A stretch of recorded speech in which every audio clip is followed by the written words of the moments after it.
नमस्कार दोस्तों, स्वागत है एक बार फिर से आज की बड़ी और ताजा खबरों में। बस आपसे निवेदन है, कृपया वीडियो को लाइक कर दें, चैनल को सब्सक्राइब करें और घंटी बटन भी दबा दें। ये पहली बड़ी खबर है। बीआरएस और आम आदमी पार्टी के बाद अब कांग्रेस पार्टी ने भी राष्ट्रपति अभिभाषण से किया किनारा। आपको बता दें कि आज से संसद का बजट सत्र शुरू हो गया है। इससे पहले ही विपक्ष के नेताओं ने किनारा करना शुरू कर दिया है। बीआरएस और आम आदमी पार्टी के बाद कांग्रेस पार्टी भी राष्ट्रपति के अभिभाषण में शामिल नहीं हुई। कांग्रेस नेता अधीर रंजन चौधरी और जयराम रमेश का कहना है कि श्रीनगर एयरपोर्ट से फ्लाइट लेट होने के कारण वो अभिभाषण में शामिल नहीं हो सके। आपको बता दें कि आज से संसद का बजट सत्र शुरू हो गया है, जिसमें बीआरएस, आम आदमी पार्टी और कांग्रेस पार्टी ने राष्ट्रपति अभिभाषण में हिस्सा नहीं लिया।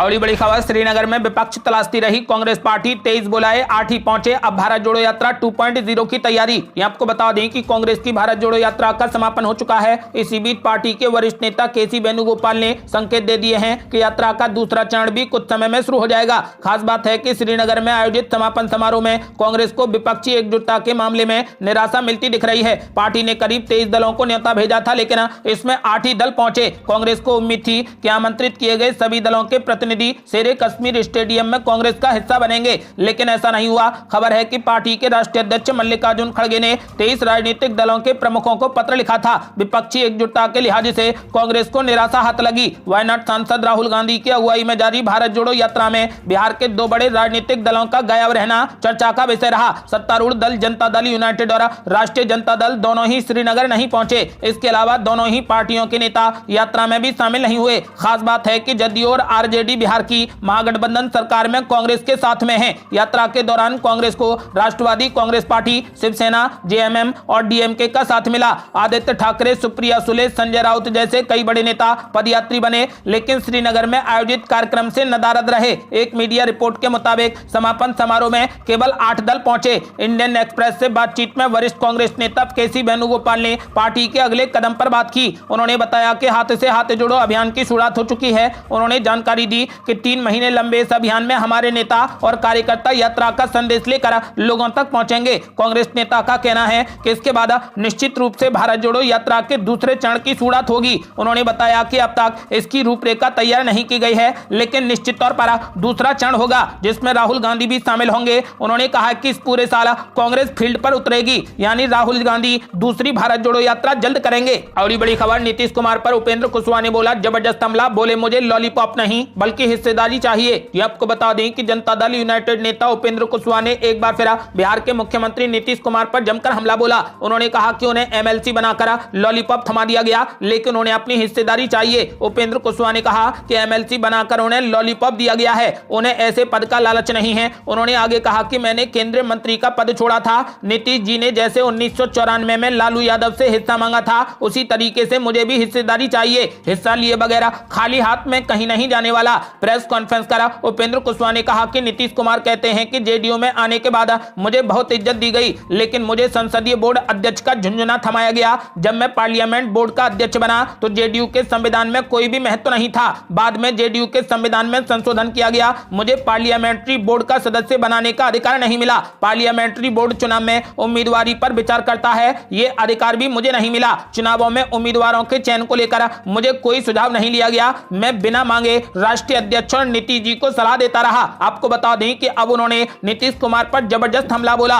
उन्होंने कहा कि मुझे एमएलसी बनाकर लॉलीपॉप थमा दिया गया, लेकिन उन्हें हिस्सेदारी चाहिए। उन्होंने ऐलान कर दिया है कि जिस तरीके से लालू यादव से नीतीश कुमार ने हिस्सेदारी मांगी थी, ठीक वैसे ही अब नीतीश कुमार से मुझे अपनी हिस्सेदारी चाहिए। और बड़ी खबर, 14 राज्य, 75 जिले और 13 रैलियां। राहुल गांधी की भारत जोड़ो यात्रा पास हुई या फिर फेल? आपको बता दें कि -1 डिग्री का तापमान और श्रीनगर के लाल चौक पर तिरंगा फहराते राहुल गांधी की ये तस्वीर सोशल मीडिया पर जमकर वायरल हो रही है। श्रीनगर पहुंचने के साथ ही 135 दिन बाद राहुल गांधी की भारत जोड़ो यात्रा लाल चौक पर ही खत्म हो गई। यात्रा 7 सितंबर को तमिलनाडु के अंतिम छोर कन्याकुमारी से शुरू होकर देश के 14 राज्यों के 75 जिलों से होकर कश्मीर पहुंची थी। कन्याकुमारी से श्रीनगर तक राहुल गांधी के साथ इस दौरान 204 भारत यात्री साथ रहे। राहुल गांधी ने भारत जोड़ो यात्रा में 13 रैलियों को भी संबोधित किया। यात्रा के बाद सियासी गलियारों में राहुल गांधी और कांग्रेस पार्टी के भविष्य को लेकर चर्चा शुरू शुरू हो गई है। लोकसभा 2024 के चुनाव में 400 से भी कम दिनों का वक्त बचा है। ऐसे में राहुल गांधी की ये यात्रा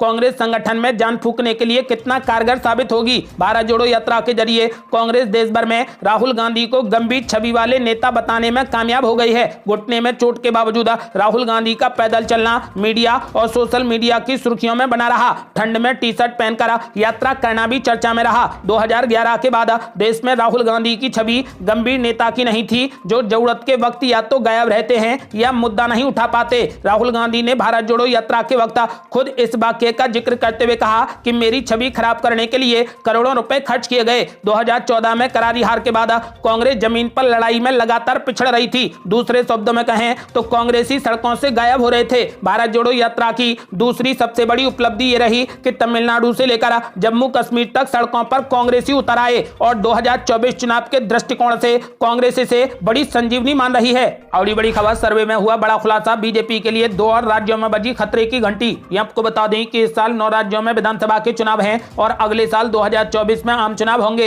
इन चुनावों के मद्देनजर देश की सबसे बड़ी राजनीतिक पार्टी बीजेपी ने अब कमर कस ली है। बीजेपी ने सभी राज्यों में चुनाव का बिगुल बजा दिया है। वहीं लोकसभा चुनाव को देखें तो ऐसे 2 राज्य हैं जो बीजेपी के लिए बड़ी मुश्किल खड़ी कर सकते हैं। आपको बता दें कि इस बार बिहार और महाराष्ट्र में बीजेपी के लिए चिंताएं बढ़ गई हैं। बिहार और महाराष्ट्र में बीजेपी के लिए चुनौती काफी बड़ी होने वाली है। केंद्रीय गृह मंत्री अमित शाह के लिए बिहार और महाराष्ट्र में नाक की लड़ाई नजर आ रही है। सी वोटर के ताजा सर्वे के मुताबिक यूपीए को महाराष्ट्र में 48% वोट शेयर मिलता दिख रहा है, तो वहीं बिहार में भी यूपीए की स्थिति काफी मजबूत नजर आ रही है। यहां पर यूपीए को 47% वोट शेयर मिलता दिख रहा है। आपको बता दें कि महाराष्ट्र में यूपीए को 48% और बिहार में 47% वोट शेयर मिलेगा। इस लिहाज से यहां पर बीजेपी का सुपड़ा साफ होना निश्चित है।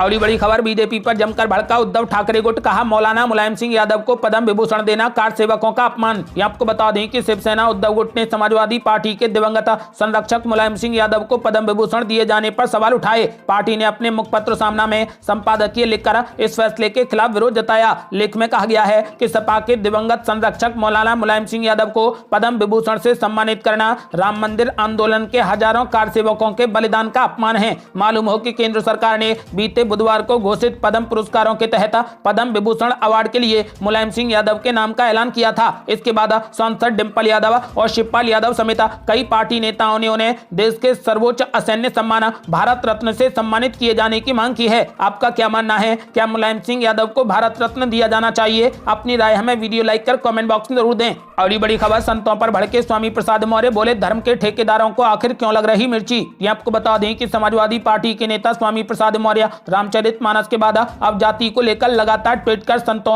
और महंतों पर हमला बोल रहे हैं। एक बार फिर से उन्होंने धर्माचार्यों पर हमला बोला। मौर्य ने ट्वीट कर सवाल किया कि देश की महिलाओं, आदिवासियों, दलितों और पिछड़ों के सम्मान की बात करने से तथा कथित धर्म के ठेकेदारों को मिर्ची क्यों लग रही है। आखिर ये भी तो हिंदू हैं। इससे पहले 29 जनवरी को उन्होंने ट्वीट कर कहा कि धर्म की दुहाई देकर आदिवासियों, दलितों, पिछड़ों और महिलाओं को अपमानित किए जाने की साजिश का विरोध करता रहूंगा। जिस तरीके से कुत्तों के भौंकने से हाथी अपनी चाल नहीं बदलते, उसी तरीके से उनके सम्मान दिलाने तक वो भी अपनी बात नहीं बदलेंगे।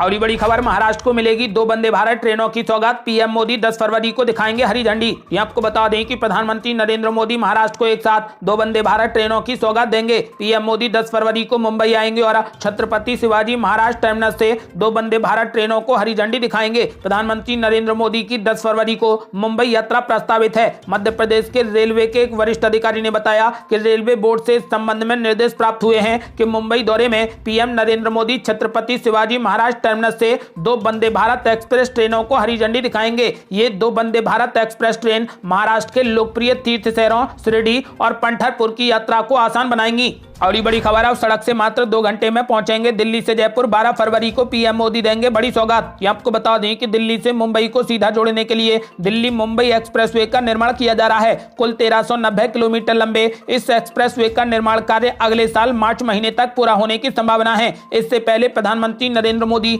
आगामी 12 फरवरी को दिल्ली मुंबई एक्सप्रेसवे के सोहना और दौसा सेक्शन का उद्घाटन करेंगे। इसके शुरू हो जाने के बाद दिल्ली और जयपुर के बीच का सफर मात्र 2 घंटे में तय कर लिया जाएगा। और बड़ी खबर, गर्व से कहो कि हम शूद्र हैं। स्वामी प्रसाद मौर्य के समर्थन में कई ओबीसी और एससी संगठन करेंगे पैदल मार्च। ये आपको बता दें कि रामचरितमानस की कुछ चौपाइयों को लेकर शुरू हुआ विवाद अब राजनीतिक रंग लेता हुआ नजर आ रहा है। समाजवादी पार्टी के राष्ट्रीय महासचिव स्वामी प्रसाद मौर्य ने कुछ चौपाइयों पर सवाल उठाए तो वो साधु संतों के निशाने पर आ गए। अब स्वामी प्रसाद मौर्य के समर्थन में कुछ ओबीसी एससी संगठन आ गए हैं। साथ ही लखनऊ में सपा कार्यालय के बाहर गर्व से कहो हम शूद्र हैं पोस्टर लगाए गए हैं। सपा कार्यालय के बाहर अखिल भारतीय कुर्मी क्षत्रिय महासभा मुंबई के राष्ट्रीय महासचिव डॉक्टर शूद्र उत्तम प्रकाश सिंह पटेल ने पोस्टर लगवाया है जिसमें लिखा है कि 6743 जातियां शूद्र समाज, गर्व से कहो हम शूद्र हैं, जय शूद्र समाज, जय संविधान। ये पोस्टर इसलिए चर्चा में है क्योंकि सपा के राष्ट्रीय अध्यक्ष अखिलेश यादव ने अपने आप को शूद्र कहा था। मैनपुरी में अखिलेश यादव ने कहा था कि मैं मुख्यमंत्री योगी से पूछना चाहूंगा कि मैं शूद्र हूं या नहीं। इस बीच सपा महासचिव स्वामी प्रसाद मौर्य के समर्थन में ओबीसी और एससी एसटी संगठन उतर आए हैं। ओबीसी और एससी एसटी के 20 संगठन बुधवार को लखनऊ में धर्म ग्रंथों के विरोध में बड़ी पदयात्रा निकालेंगे। और बड़ी खबर, अयोध्या जा रही सालिग्राम शिला का बिहार में जगह जगह स्वागत, दर्शन को उमड़ी भीड़, भगवान श्री राम और सीता जी की बनेंगी मूर्तियां। ये आपको बता दें कि नेपाल के जनकपुर से अयोध्या जा रही सालिग्राम शिला का बिहार में जगह जगह स्वागत हो रहा है। इस शिला से अयोध्या के भव्य मंदिर में भगवान श्री राम और सीता जी की मूर्ति बनाई जाएंगी। सालिग्राम शिला मंगलवार सुबह को NH-28 पर पूर्वी चंपारण जिले के मेहसी के घरियारी चक गांव के सामने पेट्रोल पंप के पास पहुंची। यहां पर हजारों की संख्या में श्रद्धालुओं ने शिला पर पुष्प की वर्षा कर भव्य स्वागत किया। मेहसी में सुबह लगभग 6 बजे पेट्रोल पंप के निकट सालिग्राम शिला के दर्शन के लिए महिला, पुरुष और बच्चों की भीड़ लगनी शुरू हो गई। देखते ही देखते हजारों की संख्या में लोगों की भीड़ जमा हो गई। जय श्री राम के उद्घोष से मेहसी गूंजने लगा। विधायक श्याम बाबू यादव ने अपने सैकड़ों कार्यकर्ताओं के साथ में पूरी भीड़ का नेतृत्व किया। शिला पट को छूने के लिए लोग काफी उत्सुक नजर आए। विश्व हिंदू परिषद और बजरंग दल के कार्यकर्ता भी भारी संख्या में मौजूद रहे। बता दें कि नेपाल से 2 बड़ी सालिग्राम शिला अयोध्या ले जाई जा रही हैं। इनसे श्री राम और सीता जी की मूर्तियां बनाई जाएंगी। ये थी अब तक की बेहद बड़ी खबरें। आपका क्या मानना है? क्या 2024 में विपक्ष एकजुट हो पाएगा? अपनी राय हमें वीडियो लाइक कर कमेंट बॉक्स में जरूर दें। ऐसी ही ताजा और न्यू अपडेट जानने के लिए हमारे चैनल को लाल बटन दबाकर सब्सक्राइब करें और घंटी बटन भी दबा दें। जल्दी मिलते हैं बड़ी अपडेट के साथ। तब तक के लिए जय हिंद, जय भारत।